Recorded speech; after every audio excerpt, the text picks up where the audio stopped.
Good afternoon, and welcome to another wretched episode of Diatribes from the Voice of Doom. And now here's your purveyor of Sturmendrung, Voice of Doom.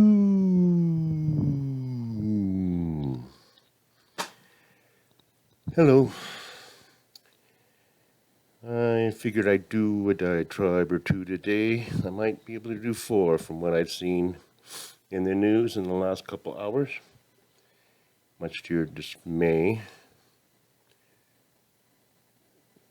But since by the calendar I've set in my universe, tomorrow is the day of reckoning. And whether it's apparent, made manifest to everyone, it will be a day that something happens. So that's my prediction. I know I'm going out on a limb. Little snippets of this and that, and some comments about what our beloved leaders have been saying. Now, as a preamble, my kid and I have our late night chats around 1:30, 2 in the morning when he comes staggering home from wherever he's been. And he's concerned because he's a hypochondriac and he's also got some very bad habits and they're getting worse. He's going to be a functioning alcoholic and eventually he'll be a non-functioning alcoholic. And he's concerned because he doesn't want to feel sick. And I understand his predicament and I feel a bit responsible in some ways. But we both have to work on things, so we discuss it, and it's kind of hard. And it's like, well, maybe instead of drinking hard liquor, I could drink beer, not drink so much hard liquor, and, taper it down, And I know he wants to improve. He knows he has a problem, so that's a good sign. But he also has a different brain pattern than most people. He has a different mode of thought. So alcohol affects him different than it might affect most people. He may be uncomfortable without being medicated to a certain degree. But one of his main problems was that all of his friends are calling and they need help all the time, especially girls that, sweet talk him into giving rides and this and that. And he can't say no. And I say, don't answer your phone. If you don't want to do something, just don't answer your phone. And then he's like, oh, I should just tell him to fuck off. And I'm like, no, don't answer your phone. You don't have to say anything. Oh, so I should just say no? And I can't seem to get through to him. And suddenly, after a while, I realized don't answer your phone doesn't mean talking to someone anymore. I'm very old. I always thought don't answer your phone means you don't talk to them, but don't answer means you don't answer their text. And it occurred to me that texting is going to be the utter destruction of humankind. Because you can call someone and they don't answer, and you don't know why they don't answer. But you text someone and they don't answer, and you get mad because you know they got the message. So it's insidious, these phones. And it's one of my goals is to make it through this lifetime without ever having to rely on those square things. I have a flip phone, which comes in handy. I don't use it that much, but I use it as my main phone. I don't have a landline, so it's much more economical to pay $20 a month for a flip phone.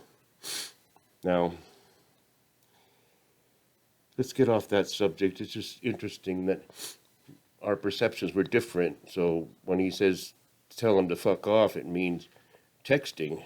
And I could go more into that later, if there is a later, because tomorrow is it.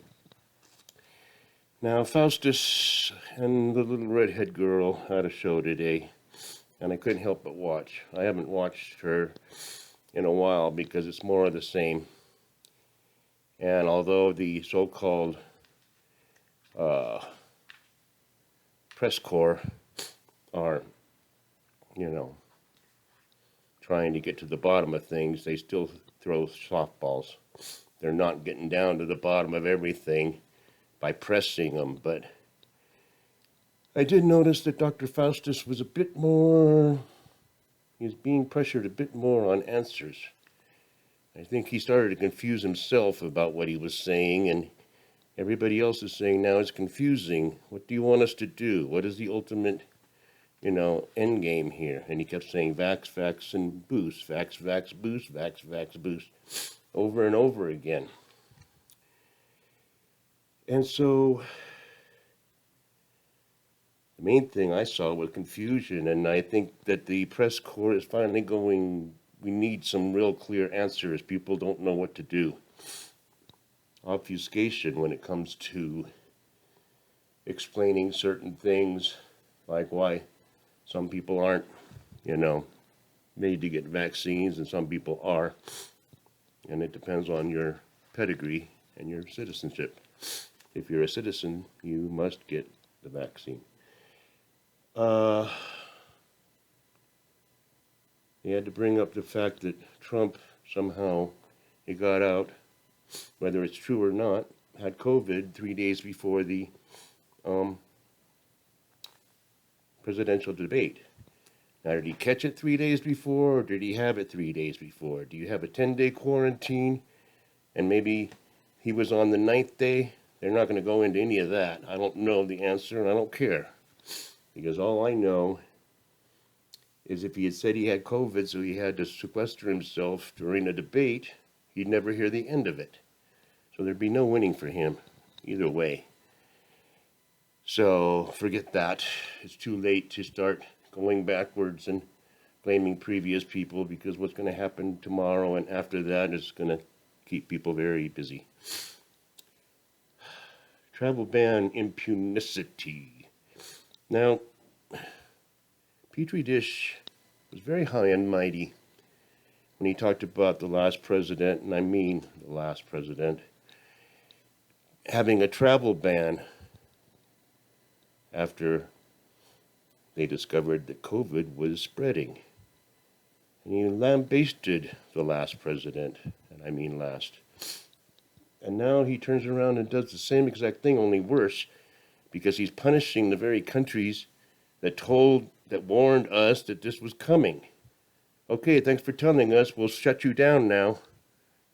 Thanks a lot. Now, I don't know anything about incentive, or what was that called? The conditional response by, the dogs. Can't remember his name. If you do something and then you get a certain effect, you're not going to do it again. So it seems reasonable that when Malaysia finds out that they got Nipah, they're not going to tell the United States, because it's like, well, if we tell them, they'll shut us down. So you see how they worked it out for our doom, you see? And I'm not talking about doom from Omicron either. Forget about that. 60 million still not vaxxed. And they're going to be blamed, and maybe they should be blamed, because if this Omicron starts making people sick, and Dr. Faustus keeps saying it's the vaccination that they're not getting is spreading it, then non-vaxxed will be ostracized. They will be vilified. They will be beaten with swords and staves. It's going to get bad. And I know why it's going to get bad, and I'm not going to tell you, because to tell you would be to be banned and would be incendiary. 42% of the globe has been vaccinated. Now, if 60 million in the United States are still unvaxxed, I wonder if that includes the kids if they want to get vaxxed now. That's one thought. And another thought is maybe what used to be CNN and those other ones should have a kind of a backwards counter. Instead of counting how many people died, they could count, well, 60 million to see how many, still have it and see the number go down. Because it seems like it's been at 60 million for a long time. And you'd think with the coming pandemics and all 42 mutations on that one variant get here, then the pressure is going to mount. So I would expect 60 to go to 40 and then 20 and 10. Down to 10 million people who won't get the vax, and then they can be dealt with. It's an easy number. So I would expect that those numbers should go down. All right, I'm just going to go on to other subjects. There's just enough time to lambaste the little red-haired girl. It was HIV Day yesterday, she says. Still no vaccine, but they want equity and dignity for everyone, as if AIDS only affects certain segments of society. Still don't have a vaccine for AIDS. It's funny, in a not funny way.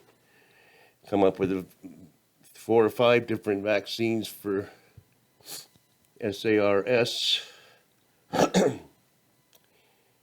but not able to do it for HIV for decades and decades. And certain segments of society died more than others. So I guess they're trying to say we want equity and dignity because we know that you know that we didn't do crap for you. Supply chain. They found an answer to that. They're going to fine the shipping lines if they, leave the things on the dock too long. Came up with a new little saying that I think we'll hear a lot of. Fear the fee. Fear the fee. Rolls off the tongue really good. She came up with a good one with that one. Everyone's going to fear the fee. Ukraine? Yes. What are we going to do? Because it's another 1939. Are we going to come to the rescue of Ukraine like Europe came to the rescue of Poland?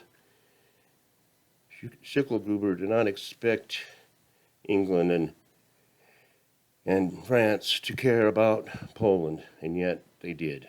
They declared war. The rest is history. And I didn't say much. I was just talking about some of the confusion of the day, and I want to, say a little something before tomorrow, because I think this might be the last day of what used to be normalcy. I think it's going to start. And it might start with just a small conflagration. It might start with a new disaster. Any number of ways it could start. Oh my God. But it's going to start. And it started already, and it will continue. So I'm saying nothing. So what else should I say? Happy December 1st, because tomorrow's December 2nd. 2021.